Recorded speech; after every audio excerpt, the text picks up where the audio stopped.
Every relationship hides a story, and every story carries pain. Welcome to Cheating Stories Insights, where truth bleeds through words. She didn't say a word. Not at breakfast, not at lunch, no text, no call. The clock rolled past midnight, and the silence was deafening. My birthday, forgotten. I sat alone at the table, cake untouched, candle unlit.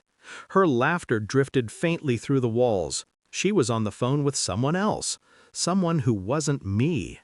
She forgot me. But I did not forget. I told myself it was a mistake, that she was tired, distracted, that maybe she was planning something late, some surprise she hadn't unveiled yet. But there was no gift hidden in the closet, no reservation booked in her name, no secret plan waiting to be revealed. There was only absence. And in that absence, truth began to show its shape.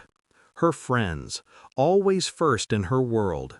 Her girls' nights where I wasn't invited. The way she laughed harder, smiled brighter when she spoke to them instead of me. She forgot her husband's birthday, but she would never forget theirs. That was the fracture. And from fractures, everything spills. The next day, I began planning. It was simple, really. A dinner reservation, a few casual texts to her friends, charming, polite, just enough warmth to lower their guard. They didn't know she was married. She had hidden me, erased me, rewritten her story without me in it. So I stepped into the role she denied, the invisible man brought into light. I told them it was a small celebration. No need to bring gifts, just themselves. They agreed easily, curious, intrigued. Meanwhile, she carried on, oblivious, smiling at me, kissing me goodnight, pretending nothing was broken. But her world was already unraveling. The night arrived. The restaurant glowed with dim light, polished silver, the low hum of conversation.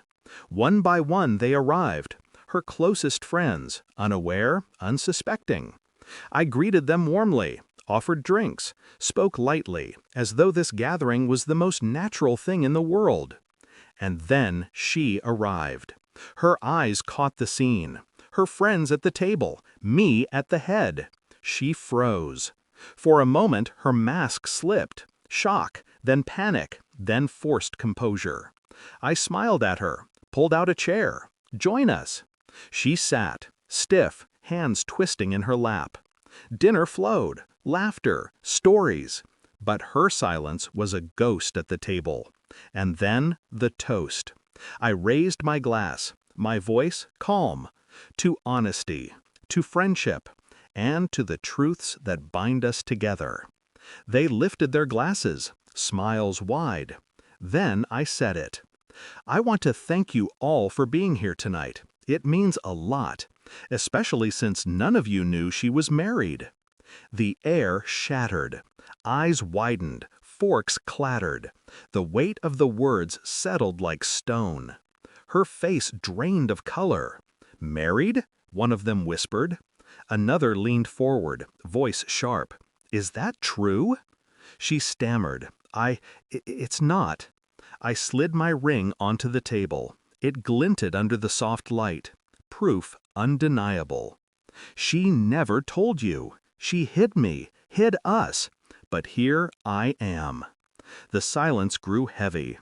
Her friends exchanged looks. Betrayal, disgust, disbelief. One pushed back their chair. All this time? You lied to us? She trembled, tried to reach for me, tried to speak. Nothing came. When the dinner ended, her friends left in silence, carrying their betrayal with them. Not one embraced her. Not one offered comfort. They looked at her as though she were a stranger. She stayed behind, face pale, lips parted, eyes burning with a fear she couldn't voice. She whispered, almost a plea, "What have you done?" I leaned closer. My voice was steady. I only showed them what you tried to erase. No shouting, no anger, just the truth, laid bare, impossible to bury again. Her hands shook. She knew her web had collapsed. The lies, the omissions, the curated identity, all destroyed in one stroke. I stood, left money on the table, and walked out. She followed, but I never turned back. That night, silence returned to the house. She tried to speak, to explain, to beg, but there was nothing left to hear. I packed a small bag, took only what mattered.